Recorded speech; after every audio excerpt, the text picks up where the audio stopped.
Welcome to Join Our Town. My name is Terry Bates. I'm the pastor of Faith Church here in Oklahoma City, and we're delighted that you joined us for today's program.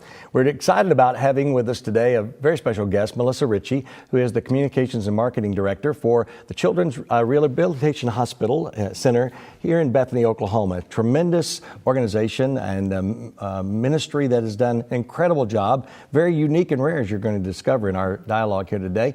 And we hope to give you an insight of a ministry that is doing an incredible work right here in the heart of our state. So Melissa, it's great to have you with us today. Thank you for having me. So for all of the viewers here today who are completely unfamiliar with this hospital, this children's hospital in Bethany, give us a little bit of background. Tell us the story of how this came into existence and where we are today. Sure. What a lot of people don't know is that the Children's Center Rehabilitation Hospital has actually been around since 1898. Oh, wow. A long time.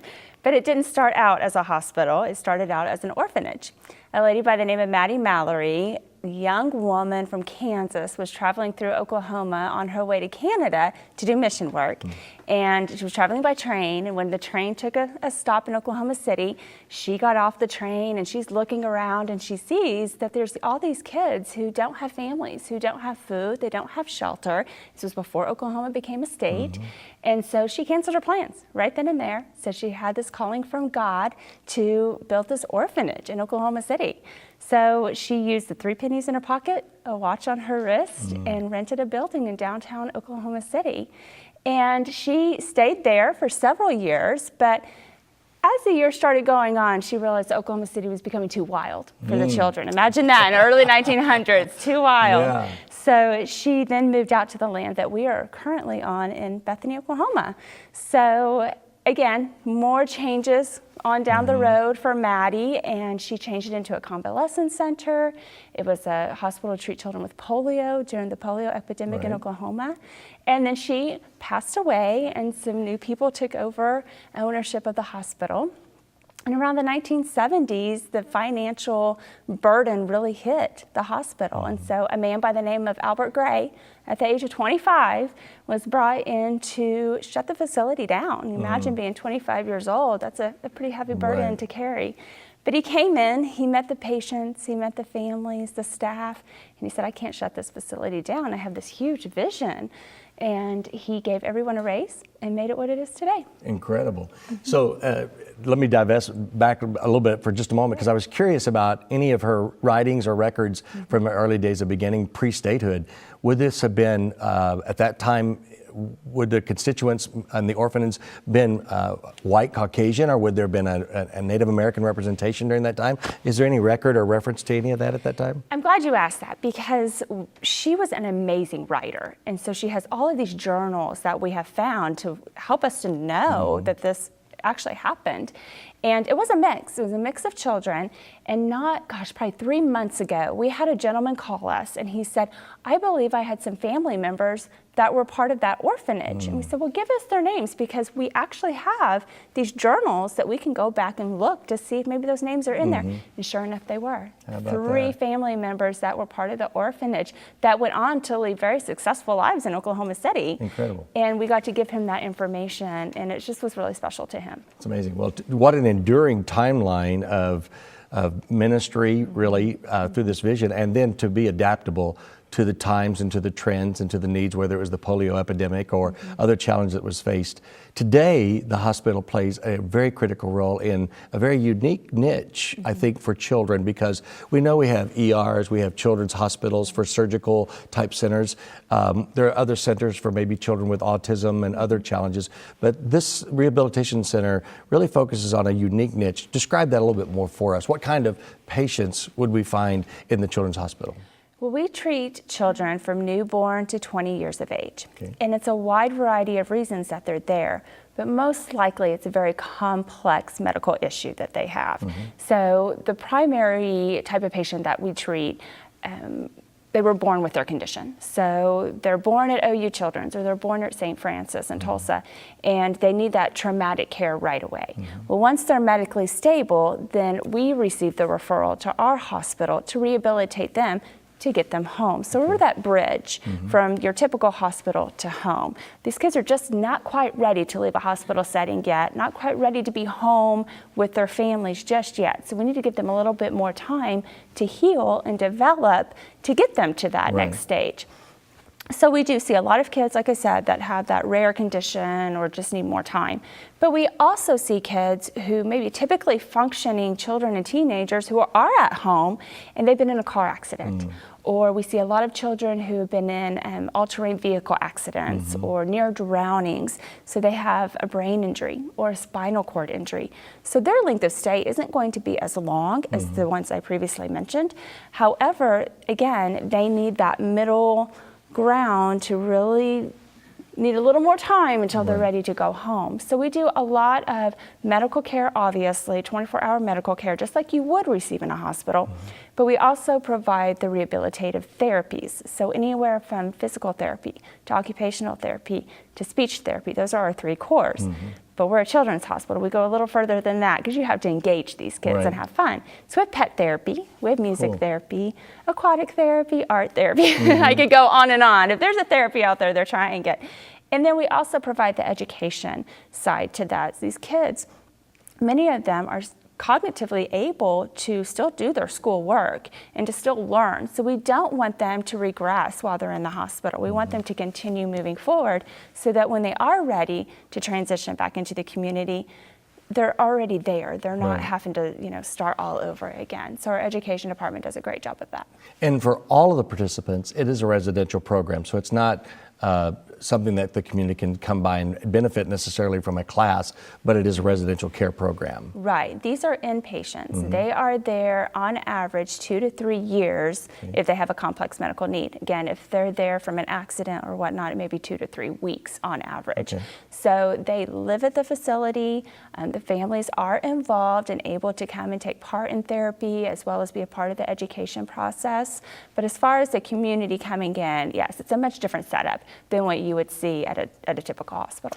And I understand medically, there's obviously programs, grants, aid, and things of that nature that come to an organization in some ways because it is a nonprofit organization. But knowing that the founder of this great vision many years ago had a very spiritual focus, can you talk to us a little bit about how that's allowed or how that's integrated with what you guys do from a medical but yet also a spiritual application? Sure. So we are a faith-based hospital, and that's something that's been very important to us is to maintain that from the beginning. We have a wonderful culture and mission program at the hospital that allows us to continue to teach that to our staff so that they can then work with our patients who have that permission from the family to be able to be involved in. It's important. It's important for us. It's a hard job for us, for our nurses and for our therapists. They need to have that opportunity to go visit with a chaplain or to go sit in our church services or whatnot that we provide on a volunteer basis. So our faith component is incredibly important to us. We certainly don't push it on anyone. It's all volunteer basis. And again, the family has to give permission for their child to be a part of that.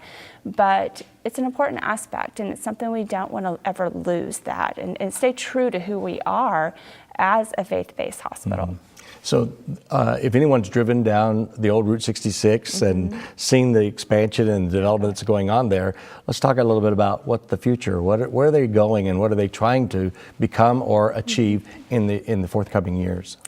The landscape has drastically changed just in the last 2 years that I've been there. It is really exciting. It's exciting to see this new building that we're adding on, 4 stories, 100,000 square feet, as well as a parking structure alongside of it. What we are so excited about is we get to treat more children. And as you mentioned earlier, we are unique. We are the only hospital of our kind in the region. And there's only about 20 to 25 facilities around the country that do what we do. So sadly, there's not many places for these kids to go. And we really need to be able to give the opportunity for more families to be treated. As it is right now, they're staying in a hospital or they're going to a nursing home where they're not getting that rehabilitative care that they need.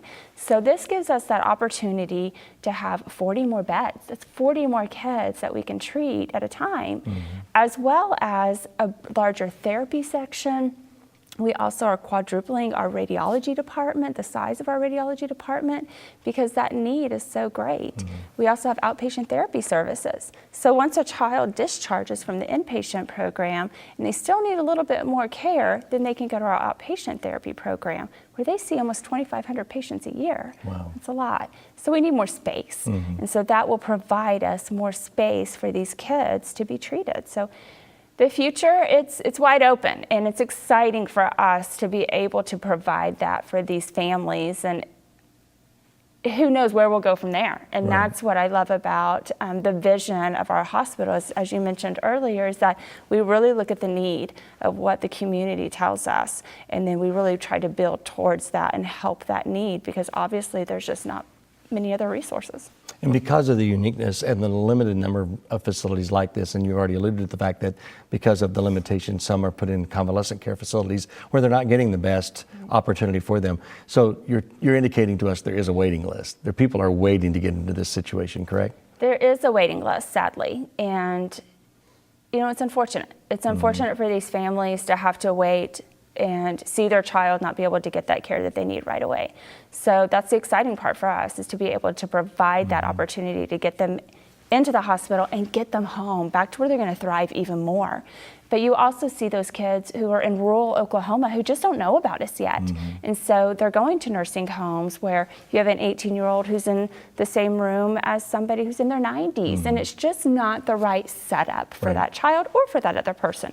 So it gives us that opportunity to get those kids from all over the state of Oklahoma the care that they need. Excellent. I know we're going to talk in our next segment a little bit about the volunteers and those opportunities that are available as well. But just real quickly, we have about a minute left in this segment. Someone wants to, an organization, a group wants to learn more. I don't know if tours is a right word here, but how can they connect with what's going on at the Children's Rehabilitation Hospital?